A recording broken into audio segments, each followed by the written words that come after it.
ஜெய் ஸ்ரீராம். அனைவருக்கும் இனிய பொங்கல் நல்வாழ்த்துக்கள். இந்த தை மாதம் பார்த்தீங்கன்னா எப்பயுமே பார்த்தீங்கன்னா தை 1ஆம் தேதி பொங்கல் வந்துடும். முதல் நாள் மகர மாதம்னு பேர். உங்கள் அனைவருக்கும் பொங்கல் வாழ்த்துக்கள். இந்த மகர மாதத்தில் வரக்கூடிய ராசி பலன்களை பற்றி இப்போ பார்க்க போகிறோம். மகர மாதம் அப்படிங்கிறதுக்கு எப்படி என்ன சார் அப்படி ஒரு விஷயம் அப்படின்னு பார்க்கும்போது உத்தராயணம்னு பேர். உத்தராயணம் அப்படின்னா என்ன அப்படின்னு கேட்டால் மகர மாதத்தில் வரக்கூடிய உத்திராடம் 2ஆம் பாதத்தில் சூரிய பகவான் பிரவேசிக்கிறதுக்கு பேர் உத்தராயணம்னு பேர்.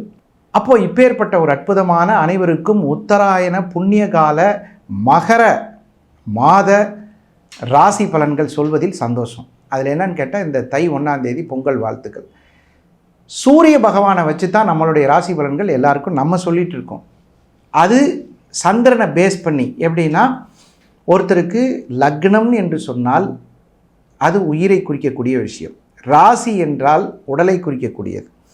சந்திரன் எந்த இடத்துல இருக்கோ அதை பொறுத்து தான் உங்களுக்கு ராசின்னு சொல்லுவாங்க. சுருக்கமாக சொல்லப்போனால் மேஷங்கிற இடத்துல ஒரு சந்திரன் நின்றிருந்தால் அந்த ராசிக்கு பேர் மேஷம்னு அர்த்தம்.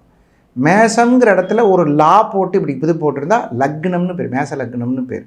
ஸோ மேசராசிக்கு எப்படி இருக்கும், ரிஷபராசிக்கு எப்படி இருக்குங்கிறத இப்போ பார்க்க போகிறோம். விருச்சகராசி அன்பர்களுக்கு மிகப்பெரிய கஷ்டங்களை தாங்கி வந்த உங்களுக்கு 10ஆம் அதிபதி என்று அழைக்கக்கூடிய சூரிய பகவான் 3ஆம் இடத்தில் இருக்கிறார், முயற்சி ஸ்தானத்தில் இருக்கிறார்.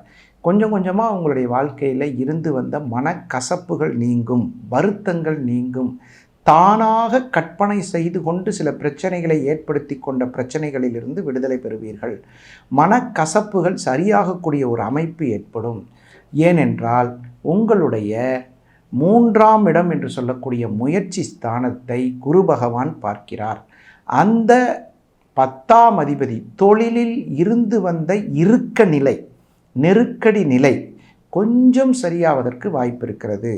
தொழிலில் மகிழ்ச்சியான சம்பவங்களை நடைபெறுவதற்கு தசாபுத்திகளை பார்த்துக்கங்க. விருச்சக ராசியில் பிறந்த குழந்தை செல்வங்கள் ஃபஸ்ட் ரேங்க் வாங்கணும்னு நினச்சிங்கன்னா கடினமான உழைப்புழைக்க வேண்டும். அருகில் இருக்கும் ஹயக்ரீவர் திருக்கோயிலுக்கு சென்று வாருங்கள். கண்டிப்பாக பெருமாளின் அனுகிரகம் உங்களுக்கு கண்டிப்பாக அமையும். இது வரைக்கும் நம்ம இந்த ராசி பலன்களை பார்த்தோம். இந்த மாதிரி நிறைய பேருக்கு ஜாதகம் பார்க்கணும் அப்படிங்கிற எண்ணம் இருக்கும். ஆன்லைன் அப்பாயின்மெண்ட் நம்மகிட்ட கிடைக்குது. கீழே இருக்கிற நம்பரில் தாராளமாக நீங்கள் ஃபோன் பண்ணி எங்களுக்கு கூப்பிடலாம், கேட்கலாம். அதுக்கெல்லாம் வாய்ப்பு இருக்குது. அதே மாதிரி நேரலை லைவும் நம்மளுடைய இதில் இருக்குது, நம்மளுடைய நெக்ஸ்ட் ஜெனில் நியூ ஜெனில் இருக்குது. அதே மாதிரி உங்களுடைய கருத்துக்களையும் நீங்கள் தாராளமாக கீழே போடலாம். நேரடியாக பார்க்கணும் சார், உங்களை நேராக தான் சார் பார்க்கணும் அப்படின்னு நினைக்கிறவங்க நங்கநல்லூர் மற்றும் கோயம்புத்தூரில் மட்டும்தான் இப்போதைக்கு. ஆக்சுவலாக நம்ம மதுரை, சென்னை, ஒசூர் எல்லா இடத்துலையும் இருந்தோம். இப்போ இதுக்கப்புறம் நம்ம அதை பண்ணுறதில்ல.